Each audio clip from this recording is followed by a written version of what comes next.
بیت المقدس اور اس کے ارد گرد کا علاقہ، جس میں شام اور اردن بھی شامل ہیں، بہت بڑی اہمیت کا حامل ہے۔ اللہ تعالیٰ نے اس علاقے کو بڑی عظیم فضائل اور بڑی برکاتوں سے نوازا ہے، کیونکہ ارض بیت المقدس یہ انبیاء کی سرزمین ہے، جس کے لاتعداد فضائل قرآن و حدیث میں موجود ہیں، اور بیت المقدس کی تاریخ بھی قدیم ترین ہے، جیسا کہ علامہ ابن حجر نے بخاری کی الشرافۃ الباری میں عقیل کے لفظ سے بیان کیا ہے۔ مسجد اقصیٰ کی سب سے پہلے تعمیر آدم علیہ السلام نے کی، اور کچھ مورخین نے لکھا ہے کہ یعقوب علیہ السلام نے بھی مسجد اقصیٰ کی تعمیر میں حصہ لیا، اور کچھ روایات میں ہے کہ داؤد علیہ السلام نے تعمیر شروع کی اور سلیمان علیہ السلام نے اس کی تکمیل کی۔ کچھ روایات میں آتا ہے کہ اس کی پہلی تعمیر ابراہیم علیہ السلام نے کعبہ کی تعمیر کے 40 سال بعد کی۔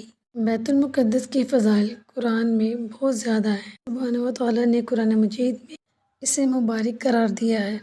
فرمان باری تعالیٰ ہے، پاک ہے وہ ذات جو اپنے بندے کو رات ہی رات میں مسجد الحرام سے مسجد اقصیٰ تک لے گیا، جس کے آس پاس ہم نے برکت دے رکھی، اس لیے کہ ہم اسے اپنی قدرت کے بعض نمونے دکھائیں۔ بیت المقدس ہی وہ شہر اور علاقہ ہے جو مسجد کے ارد گرد ہے، تو اس لحاظ سے وہ بابرکت ہوا، اور ہم نے ابراہیم اور لوط کو ارض مبارک میں نجات دی۔ مبارک زمین یہی ہے بیت المقدس، کہ یہ انبیاء کا مسکن ہے۔ اس زمین میں اللہ تعالیٰ نے برکت ڈال دی ہے، سرزمین اور شاداب اور زرخیز ہے۔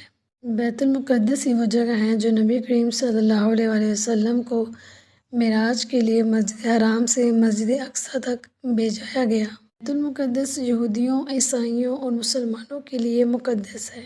یہاں سلیمان کا تعمیر کردہ معبد ہے جو بنی اسرائیل کے نبیوں کا قبلہ تھا، اور اسی شہر سے ان کی تاریخ وابستہ ہے۔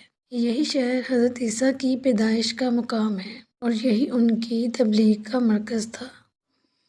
مسلمان تبدیل قبلہ سے قبل اس کی طرف رخ کر کے نماز ادا کرتے تھے۔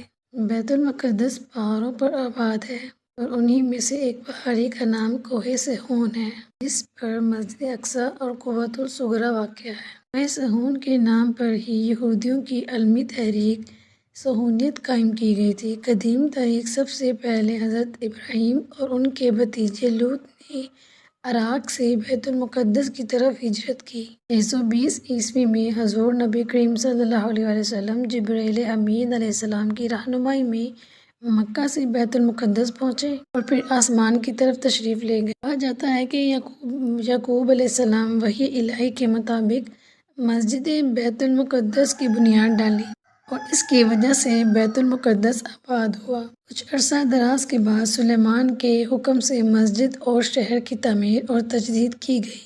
اس لیے یہودی مسجد بیت المقدس کو عقیل سلیمانی کہتے ہیں۔ عقیل سلیمانی اور بیت المقدس کو 586 قبل مسیح میں شاہ بائبل بیت نصر نے مسمار کر دیا تھا، اور 1,00,000 یہودیوں کو غلام بنا کر اپنے ساتھ عراق لے گیا۔ بیت المقدس کے اس دور بربادی میں حضرت عزیر کا وہاں سے گزر ہوا۔ انہوں نے اس شہر کو ویران پایا تو تعجب ظاہر کیا کہ کیا یہ شہر اب کبھی آباد نہیں ہوگا۔ اس پر اللہ پاک نے انہیں موت دے دی، اور جب وہ 100 سال بعد اٹھائے گئے تو یہ دیکھ کر حیران ہو گئے کہ بیت المقدس پھر آباد اور پر رونق شہر بن چکا ہے۔ بہت عرصے کے بعد 539 قبل مسیح میں روش کبیر نے بابل فتح کر کے بنی اسرائیل کو فلسطین واپس جانے کی اجازت دے دی۔ یہودی حکمران ہرود اعظم کے زمانے میں یہودیوں نے بیت المقدس شہر اور عقیل سلیمانی پھر تعمیر کر لیے۔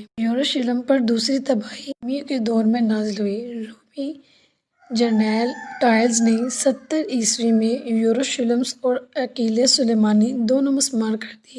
137 قبل مسیح میں رومی شہنشاہ ایلڈیم نے شوری یہودیوں کو بیت المقدس سے جلا وطن کر دیا، چوتھی صدی عیسوی میں رومیوں نے عیسائیت قبول کر لی، بیت المقدس میں گرجے تعمیر کیے۔ مسلم تاریخ میں جب نبی کریم صلی اللہ علیہ وآلہ وسلم معراج کو جاتے ہوئے بیت المقدس پہنچے، 2 ہجری کے بعد مطابق 624 عیسوی تک بیت المقدس ہی مسلمانوں کا قبلہ تھا، حتیٰ کہ حکم الہی کے مطابق کعبے کو قبلہ قرار دیا گیا۔ 17 ہجری یعنی 639 عیسوی میں عہد فاروقی میں عیسائیوں سے ایک معاہدے کے تحت بیت المقدس پر مسلمانوں کا قبضہ ہو گیا۔ خلیفہ عبد الملک کے عہد میں یہاں مسجد اقصیٰ کی تعمیر عمل میں آئی۔ صحرا معراج پر قوۃ الصغریٰ بنا دیا گیا، جو آپ کو سنہری گنبد میں نظر آئے گا۔